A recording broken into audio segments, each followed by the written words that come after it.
자, 이번 시간에는요, 감정평가론에 대한 수업입니다. 근데 많은 분들이 감정평가론 하면요, 굉장히 좀 어렵고 복잡하게 생각하는 분들이 많으시죠. 그런데 과거와는 출제 패턴이 달라졌다는 겁니다. 그래서 오늘날 이 감정평가론은요, 감정평가에 관한 규칙에서 서너 문제 이상 출제가 되고 또 감정평가 3방식 부분에서 계산문제 2문제 합해가지고 6문제가 고정적으로 출제가 되고 있다고 보시면 돼요.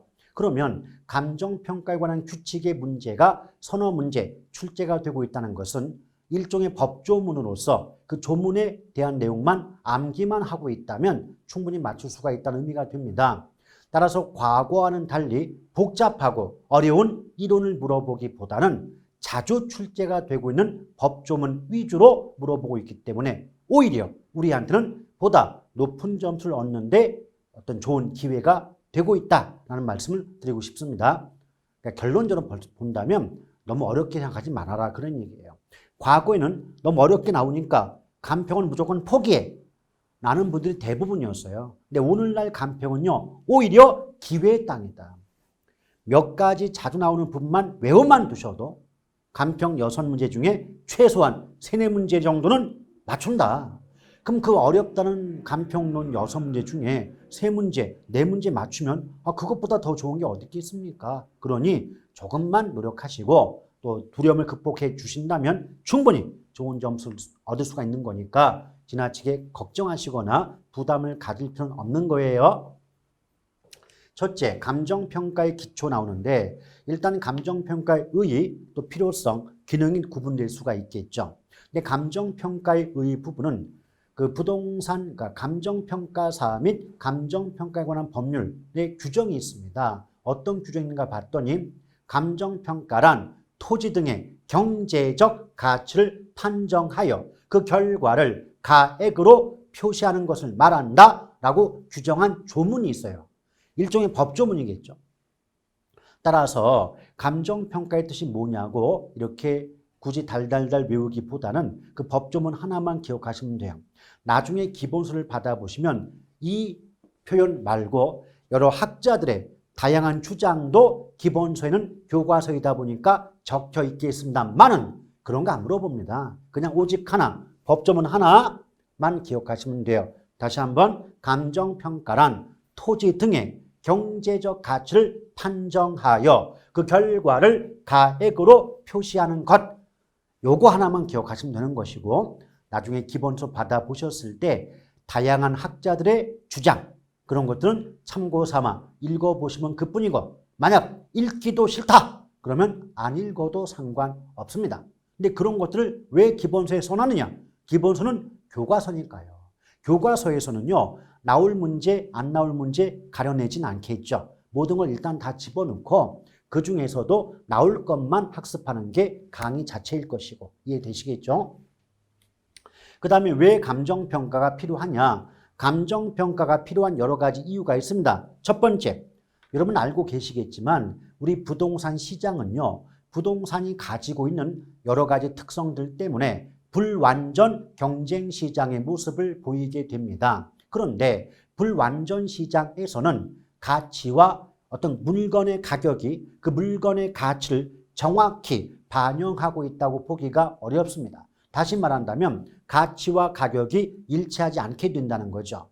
제가 굳이 칠판에 쓰진 않을게요. 나중에 할 테니까. 예를 들면 여기 이제 요 분필이 있다. 그럼 원래 이 분필의 값어치는 1,000만 원짜리다. 그런데 가치는 1,000만 원인데 실제 시장에서 거래되는 가격은 2,000만 원 또는 3,000만 원에 거래되는 경우도 있지 않겠느냐. 그러면 가치는 1,000만 원인데 거래되는 가격은 2,000만 원, 3,000만 원이라면 가치와 가격이 일치하지 않는 거죠. 따라서 가격만을 놓고 가격만을 보고 이 물건의 가치가 얼마다 라고 평가하기가 어려워지니까 가격과는 별도로 그 물건의 정확한 가치가 얼마인가를 평가할 필요가 있겠죠. 그래서 감정평가가 필요하다, 요구된다 이렇게 말이 나오게 되는 거고요. 두 번째는요. 오늘은 뭐 배우지 않겠지만 가치 형성 요인이라는 것이 있습니다. 근데 이 가치 형성 요인이 되게 복잡하고 시간이 흘러가면서 가변적, 변동합니다. 그럼 형성 요인이 그 자체가 복잡하면서 계속 변하게 되니까 전문가가 아닌 일반인들은 그 복잡하고 다양한 가치 형성 요인을 모두 고려해서 정확한 가치를 판단하기가 쉽지가 않습니다. 그래서 감정평가사라는 감정평가 분야의 전문가에 의한 감정평가가 필요할 수밖에 없지 않겠느냐라고 볼 수가 있는 거고요. 세 번째는요, 바로 부동산의 사회 공공성 때문이에요. 이 말이 뭐냐면 사회 공공성이 있다. 이 말의 의미는 뭐냐? 토지나 건물을 비롯한 부동산이 개인의 사적인 재산이기 전에 사회 전체에 미치는 영향력이 크다 이 말이에요. 사회 전체에 미치는 영향력이 크다 보니까 정확하게 부동산의 값어치가 얼마가 되는가를 판단해 줄 필요가 있는 것 아니냐. 그 결과 감정평가가 요구된다, 필요하게 된다라고 볼 수가 있는 거고요. 또한 이 부동산은 거래 과정에서 특수한 사정이 개입되는 경우가 많아요. 근데 여기서 특수한 사정 그랬잖아요. 사정이라는 뜻이 뭐냐면 정상적인 거래를 저해, 즉 방해하는 여러 가지 요소나 요인들을 묶어서 사정 이런 말 쓰거든요. 이게 무슨 말이냐면 여기 이제 기역 아파트가 있습니다.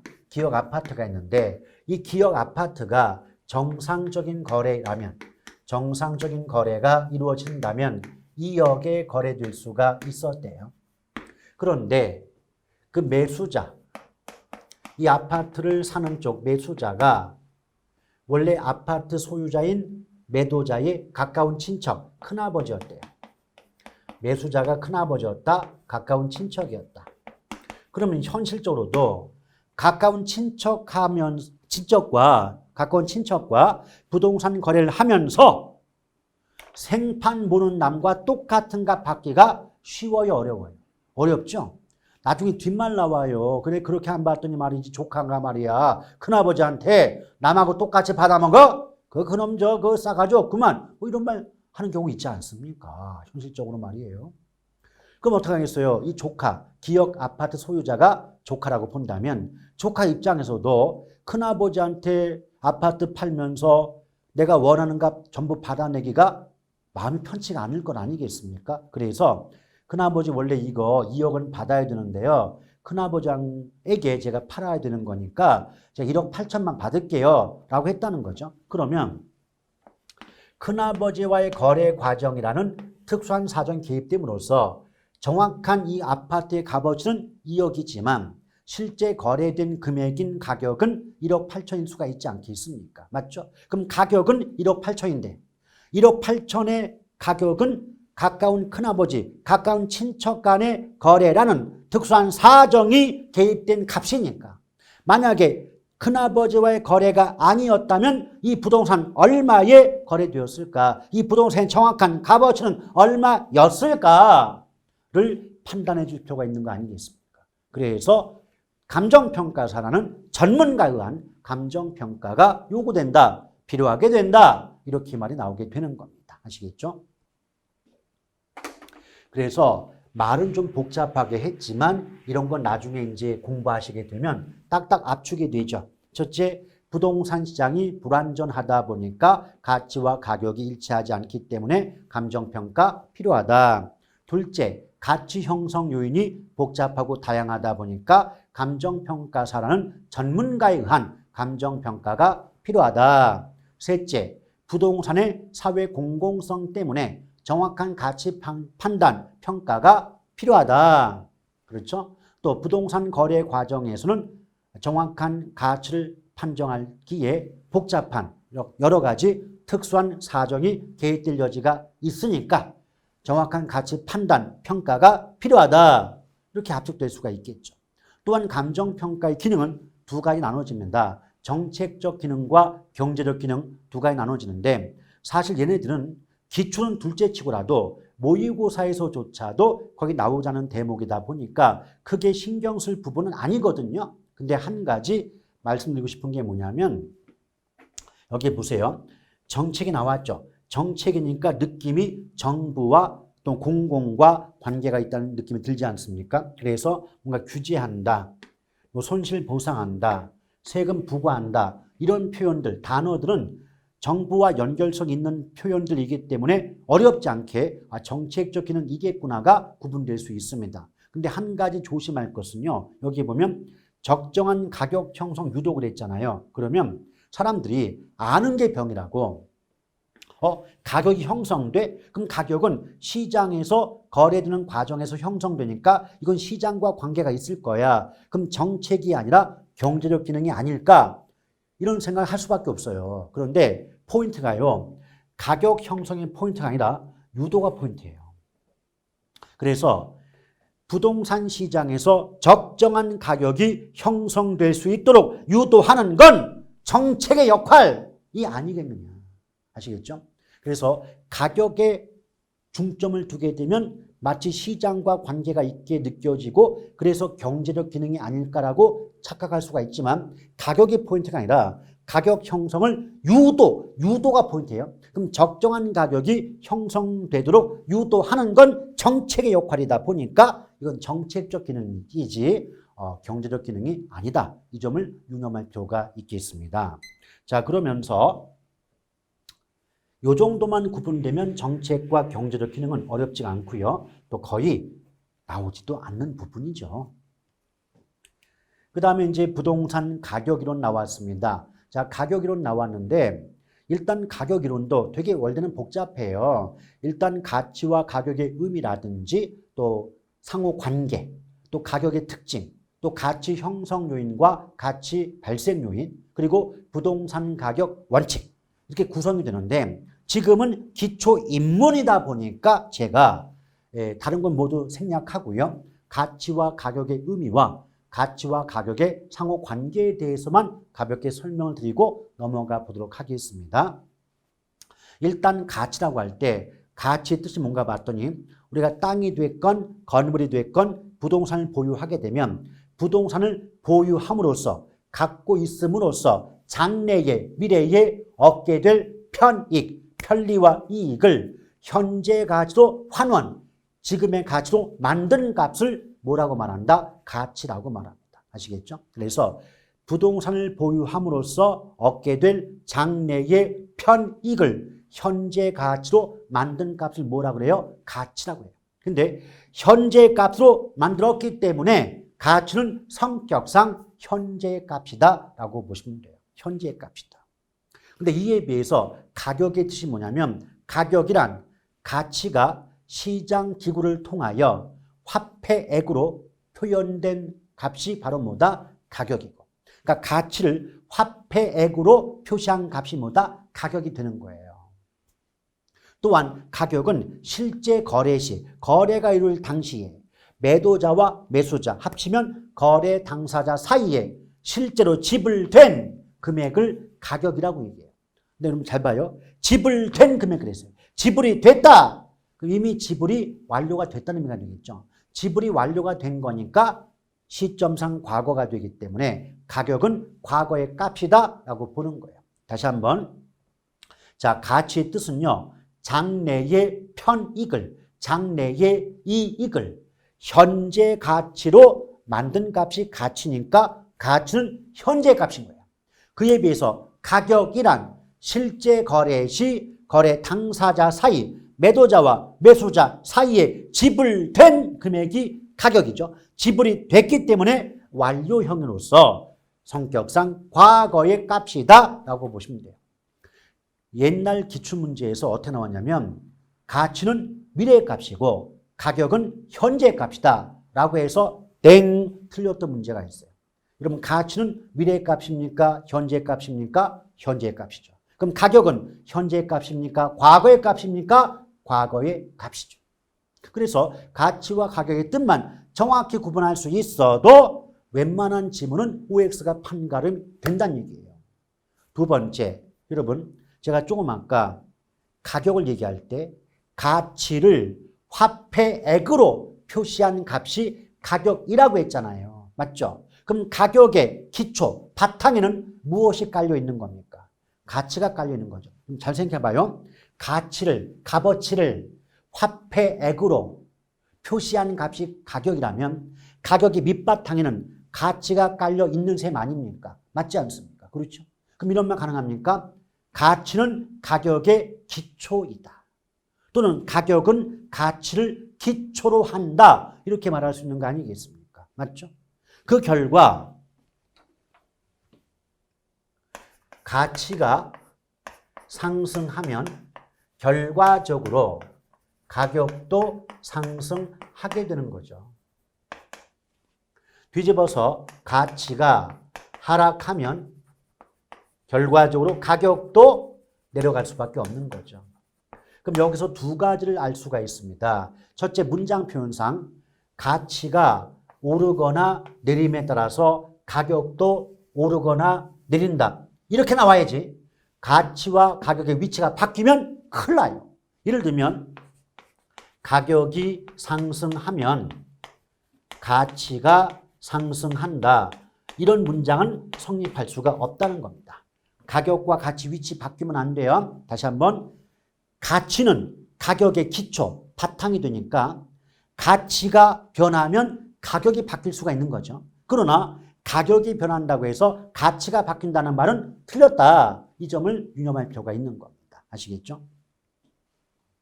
조심하시길 바라요. 또 하나 알 것은 뭐냐면 화살표 좀 잠깐 그려볼게요.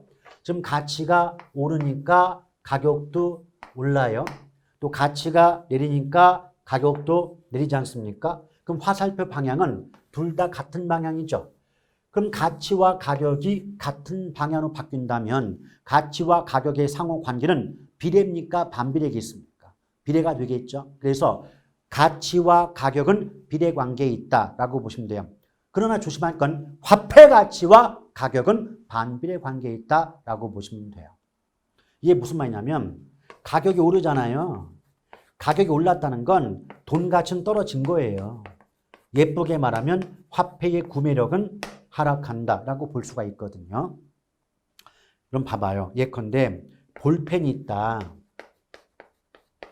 볼펜 한 자루의 가격이 50원이었다. 가격이 50원이었죠. 그런데 이것이 100원은 올라갔다. 라고 한다면 가격 상승한 거 맞죠? 오케이? 이것은 근데 뒤집어 생각한다면 예전에는 50원짜리 하나만 가지고도 볼펜 한 자루 구입이 가능했는데 이제는 50원짜리 두 개를 줘야만 볼펜 한 자루 구입이 가능하게 됐다는 얘기 아닙니까? 맞죠? 다시 한번 가격이 50원일 때 볼펜 한 자루를 구입할 수 있었어요. 근데 50원이었던 볼펜 가격이 100원을 올라갔다면 똑같은 볼펜 한 자루 구입할 때 이제 50원짜리 두 개를 줘야만 똑같은 볼펜 한 자루 구입이 가능하게 된 거잖아요. 맞죠? 따라서 물건 값이 올라간다는 건 돈 가치는 떨어짐을 의미하기 때문에 화폐 가치와 가격은 반비례 관계에 있다. 이런 식으로 말할 수가 있는 겁니다. 아시겠죠? 자, 그러면서 이때 가치와 가격은 일시적, 단기적으로는 괴리가 된다는 건 단기적으로 가격이 왜곡된다 또는 불일치한다. 가치와 가격이 일치하지 않는다. 이걸 예쁘게 말하면 가격이 왜곡된다라고 해요. 일단 가격의 왜곡은 조금 이따 설명할 거고 무조건 가치와 가격 나왔는데 괴리된다, 불일치한다, 왜곡 현상 발생한다 이 말 나오면 무조건 단기. 근데 만약에 기출문제 푸는데 또 모의고사 문제 풀 때 가치와 가격이 불일치한다, 괴리된다, 왜곡이 발생한다 라고 해놓고 장기라고 했다면 무조건 틀린다라고 보시면 돼요. 일단 결론만 놓고 압축한다면 가치와 가격은 단기에는 불일치, 장기에는 일치라고 구분하시길 바라겠습니다. 근데 가격이 왜곡된다는 건 뭐냐면 그 가격이 가치를 정확히 반영하지 못한다. 즉 가치와 가격은 일치하지 않는다. 이게 가격이 왜곡된다 그래요. 이게 무슨 말이냐면 예컨대 여기 아파트가 있어요. 근데 아파트의 수요가 증가한대요. 그럼 수요가 증가한다는 건 인기가 높아지는 거죠. 그럼 여러 사람이 너도 나도 아파트를 사려고 몰려든단 말이에요. 그런데 그렇다고 해서 단기에 짧은 기간 내에 공급이 증가할 수는 없단 말이에요. 그럼 공급은 그대로 있겠죠. 단기적으로. 그럼 아파트의 공급은 일정 고정되어 있는데 수요가 증가하니까 수요가 공급보다 많아지죠. 이때 수요가 공급보다 많아지는 상태를 초과 수요가 발생한다고 하고, 초과 수요란 말은 우리말로 바꾸면 물건이 부족하다는 의미가 되지 않겠습니까? 라고 제가 경제론 수업할 때 얘기 드린 바가 있어요. 그 물건이 부족하면 부족한 물건의 가격은 올라가겠죠. 그런데 이때 만약에 아파트의 가치가 1억이었다고 할지라도 지금 수요가 워낙 높아지니까 실제 시장에서 거래되는 가격은 2억이나 3억이 될 수도 있는 거 아니냐. 그럼 아파트는 재화, 물건의 가치는 1억짜리인데 실제 시장에서 거래되는 가격은 2억일 수도 있고 3억일 수도 있지 않느냐. 그러면 가치와 가격이 일치하지 않는 가격의 왜곡 현상이 나타날 수가 있는 건 아니냐. 어디까지나 단기적으로 그러합니다. 오케이? 근데 장기로 가면요. 수요가 증가한 상태에서 장기로 가면 공급이 늘어요. 그럼 공급이 늘어나게 되면 그만큼 원하는 만큼 아파트의 공급을 늘려줄 수 있으니까 올라갔던 가격이 내려갈 거 아니에요. 올라갔던 가격이 내려갑니다. 어디까지? 1억까지. 그래서 그 물건의 가치와 가격이 일치하게 되는 거겠죠.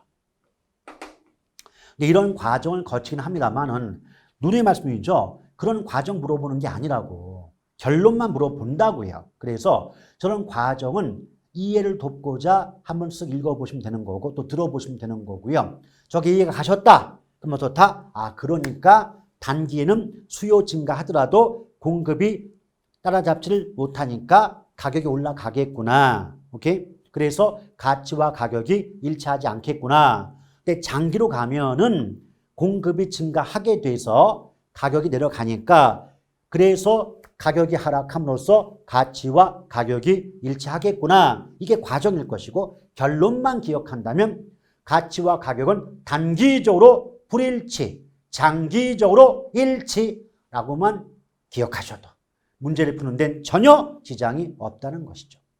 그런데 왜 저와 같은 과정을 자꾸 얘기를 드리고 있냐면 결론만 외우셔도 답은 맞출 수 있겠지만 어떤 현상이 발생할 수 있느냐. 답은 맞췄는데 그게 왜 답인 줄을 모르는 겁니다. 둘째, 당연히 남한테 설명할 수도 없습니다. 셋째,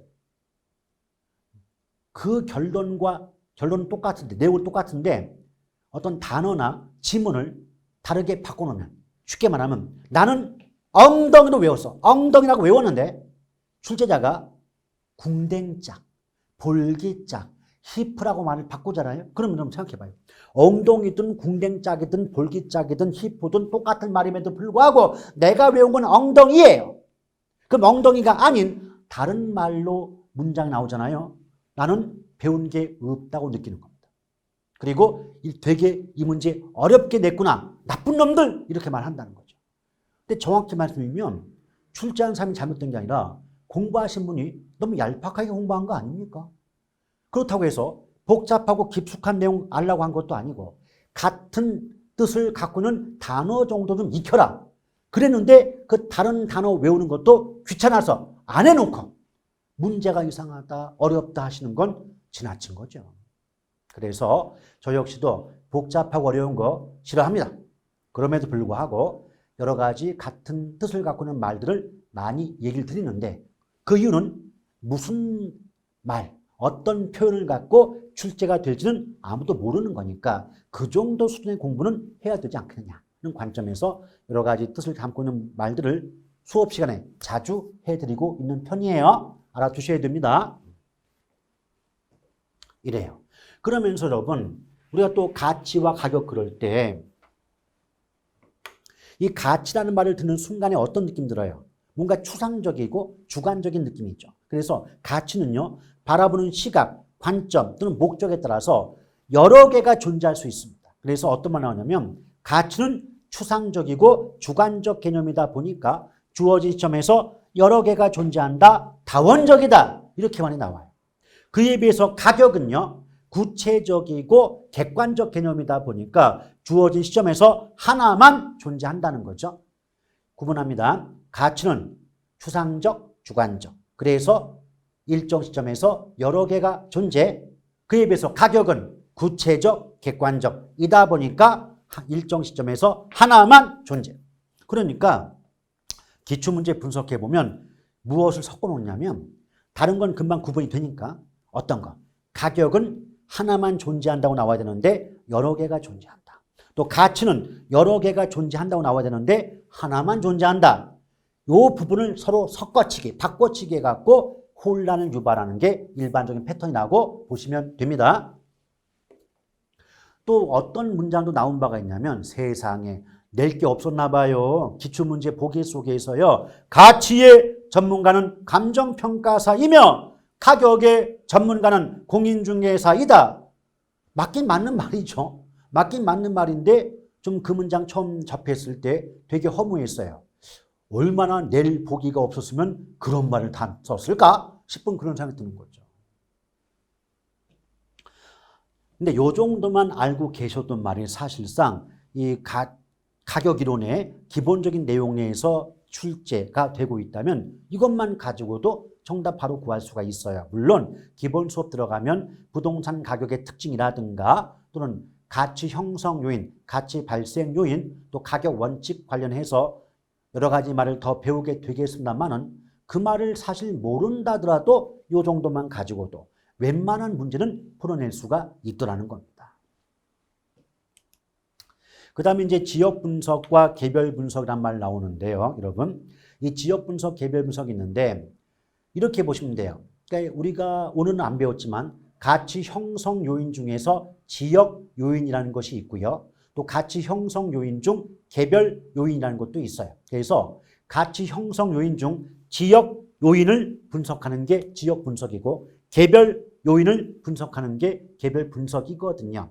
또 예쁘게 포장하면 지역 분석이란 대상 부동산에 속한 인근 지역의 지역적 특성을 파악하여 표준적 이용 및 가격 수준을 파악함에 목적이 있는 분석이다. 이렇게 말이 나와요. 근데 이거는 문장을 이제 자꾸 읽어보다 보면 그 문장 표현 자체가 외워지니까 답은 맞출 수 있겠지만 이것만 가지고는 지역 분석이 무엇을 뜻하는지 와닿지는 않거든요. 그럼 가볍게 한번 설명해 볼 테니까 잘 한번 들어보세요.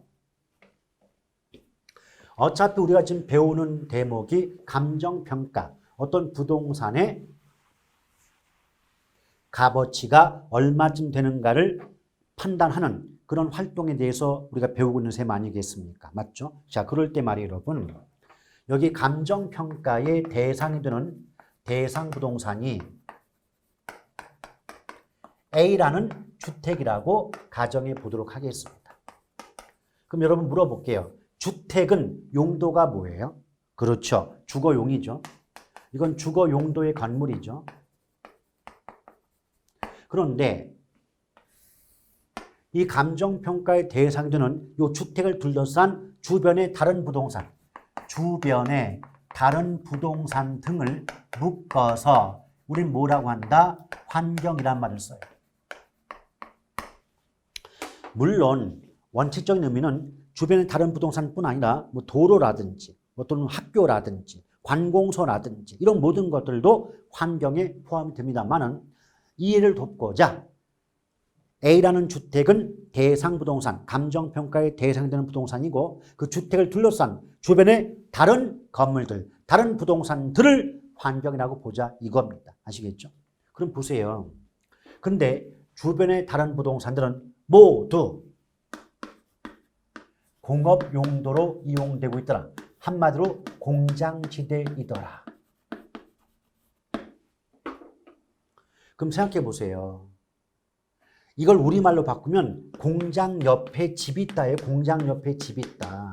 그러면 아무리 부동산을 모르는 분들이 할지라도 상식적인 선에서 공장의 영향을 받아서 이 집값이 올라가요, 내려가요? 내려갈 수밖에 없겠죠. 오케이? 그러면 여기서 보십시오. 여기서 보시면 첫째, 이때 주택의 가치가 공장의 영향 때문에 깎였다면 가치가 깎이는 걸 두 글자로 감가란 말을 쓰거든요. 감가가 됐단 말이에요, 여러분. 감가가 되는데 저 경우의 감가는 그 주거용 부동산 A라는 주택 내부의 하자와 문제 때문에 가치가 깎인 겁니까? 아니면 주변 환경에 해당하는 공장의 영향 때문에 가치가 깎인 겁니까? 공장의 영향 때문에 가치가 깎인 거 맞죠? 그럼 이것은 내부적 감가일까요? 외부적 감가일까요? 당연히 외부적 감가이겠죠.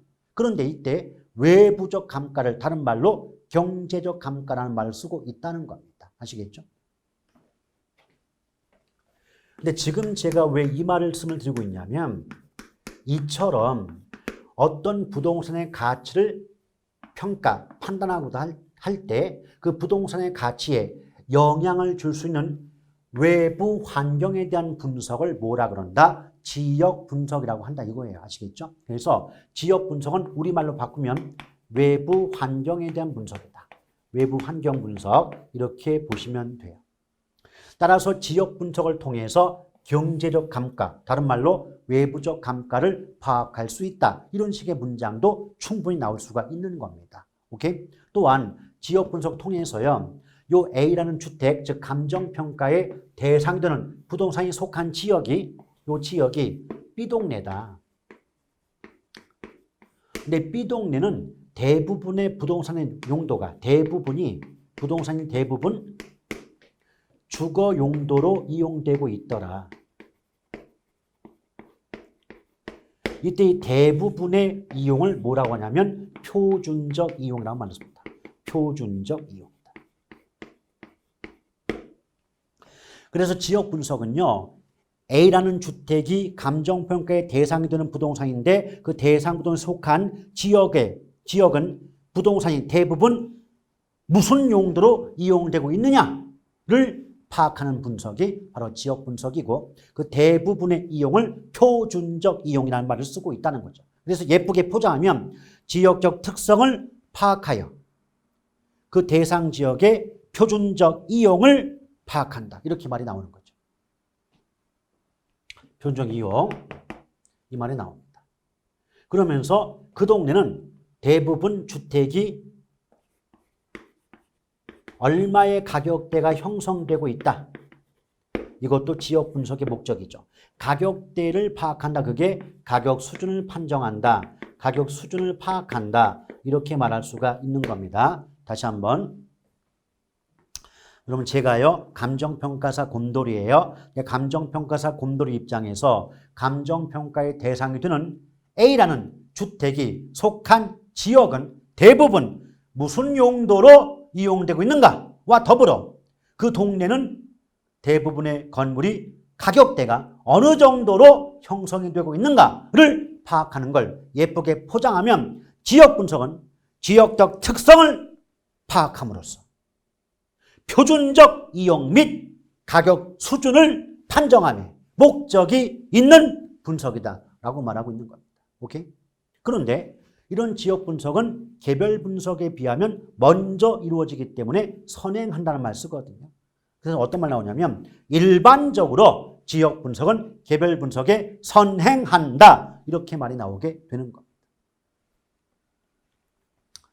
그럼 개별 분석이 뭐냐? 개별 분석은 이 감정평가의 대상이 되는 그 물건, 평가 대상 부동산에 대한 분석이에요. 그래서 그 물건에 대한 분석이 바로 뭐다? 개별 분석이라고 보시면 됩니다. 자, 압축할게요. 여러 가지 복잡하고 어려운 말 외우시기 전에요. 이해합니다. 개념 잡습니다. 감정평가할 때 지역 분석은 이 감정평가의 대상이 되는 그 부동산의 값어치에 영향을 줄 수 있는 외부 환경에 대한 분석이 지역 분석이고 그 평가 대상 부동산 내부에 대해서 그 물건 자체에 대해서 분석하는 걸 개별 분석이라고 하는 거예요. 압축할게요. 환경 분석이 지역 분석이고 물건 분석이 개별 분석이다 라고 보시면 되는 거예요. 아시겠죠? 그러면 생각해 봐요. 일단 감정평가사 입장에서는요. 어떤 물건의 값어치 평가할 때 그 물건 값어치에 영향을 줄 수 있는 외부 환경에 대한 분석을 먼저 하고 그것을 토대로 그 물건 자체에 대한 분석을 하려고 하지 않을까요?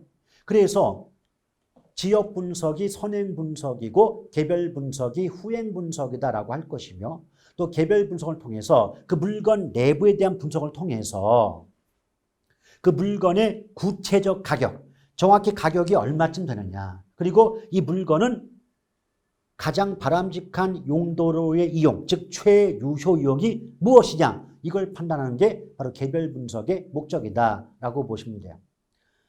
그럼 조금 전에 제가 뭐라 그랬죠? 지역 분석은 표준적 이용, 가격 수준의 파악이 목적인데 개별 분석은 지역 분석의 결과를 토대로 대상 물건의 최유효 이용, 구체적 가격 판정이 목적이 된다. 이 차이점 구분하시길 바랍니다. 잘 구분하셔야 돼요. 이렇게 보시면 돼요. 그런데 왜 개별 분석이 필요하냐면 이런 경우 있지 않습니까? 예컨대 농촌이 있어요. 그럼 농촌 지역은 반드시는 아니지만 대부분이 농업 용도로 이용되고 있겠죠. 맞죠? 이 대부분의 이용을 표준적 이용이라고 말해요. 그런데 대부분이 농업 용도로 이용된다고 하더라도 모든 농촌의 모든 부동산이 무조건 농업 용도로만 이용되는 건 아니지 않습니까? 그 중에선 상업용이나 공업용이나 주거 용도로 이용되는 부동산도 있는 거 아니겠습니까? 맞죠? 그렇다면 대부분의 이용인 표준적 이용과 그 물건의 가장 바람직한 이용인 최유효 이용이 항상 일치하는 건 아니에요. 항상 같은 건 아니라는 거죠. 그러다 보니까 표준적 이용을 분석하는 지역 분석 이외에 그 대상 물건의 가장 바람직한 이용인 최유효 이용을 분석하는 개별 분석이 별도로 요구될 수밖에 없는 거죠. 그래서 만약에 출제자가 왜 개별 분석이 필요합니까? 라고 물어본다면 인근 지역의 표준적 이용과 대상 부동산의 최유효 이용이 항상 일치하는 것은 아니므로 개별 분석이 요구된다 또는 필요하다 이렇게 말하는 게 답이 될 수 있는 겁니다. 아시겠죠?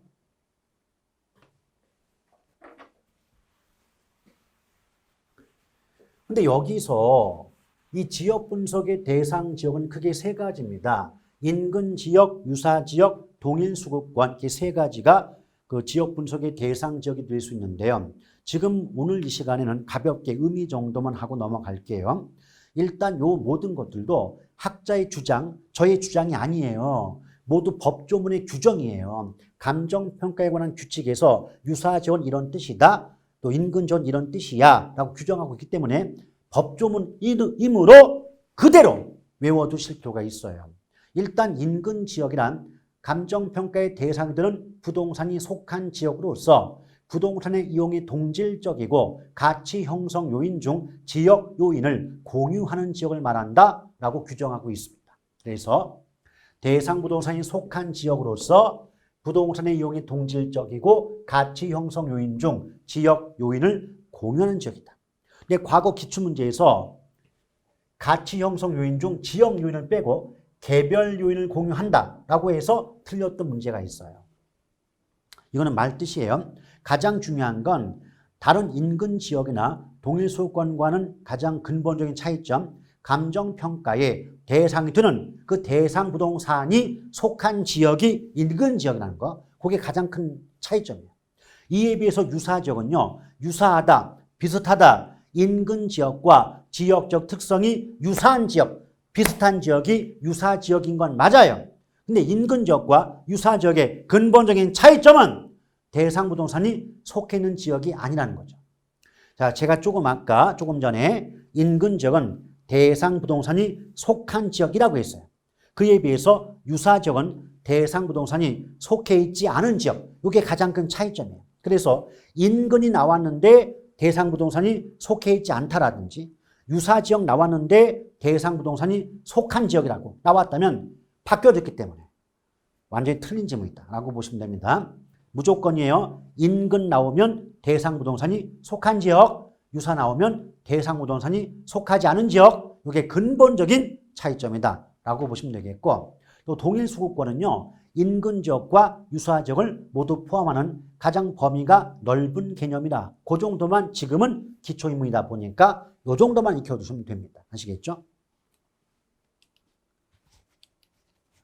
자, 개별 분석 나왔고요. 그래서 사실 개별 분석과 지역 분석의 상호 관계를 보면 환경의 영향을 분석하는 게 그 물건 내부를 분석하는 것보다 범위가 넓습니다. 그래서 어떻게 나오냐면 지역 분석은 범위가 넓으니까 전체적이고 종합적이고 거시적 분석이다. 그에 비해서 그 물건 내부를 분석하는 개별 분석은 범위가 좁으니까 구체적이고 미시적이고 부분적 분석이다. 이렇게 말이 나오게 됩니다. 물론 나중에 기본 수업 받으시면 다 나와 있어요. 더불어 아까도 언급을 했지만 지역 분석을 먼저 하고 그 결과를 바탕으로 개별 분석이 이루어지다 보니까 지역 분석이 선행 분석이고 개별 분석이 후행 분석이다.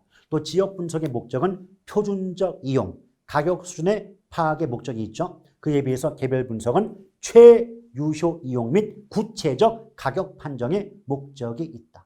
또 지역 분석은요, 환경의 영향을 분석하니까 그 환경에 안 좋은 영향을 받으면 가치가 깎임으로써 외부적 감가, 다른 말로 경제적 감가가 발생하지만 개별 분석은 그 물건 내부의 하자 때문에 가치가 깎이므로 내부적 감가가 발생한다. 이렇게 말할 수가 있겠습니다. 아시겠죠? 자, 여기까지 보고요. 다음 시간에는 감정평가 3방식으로 이어가도록 하겠습니다.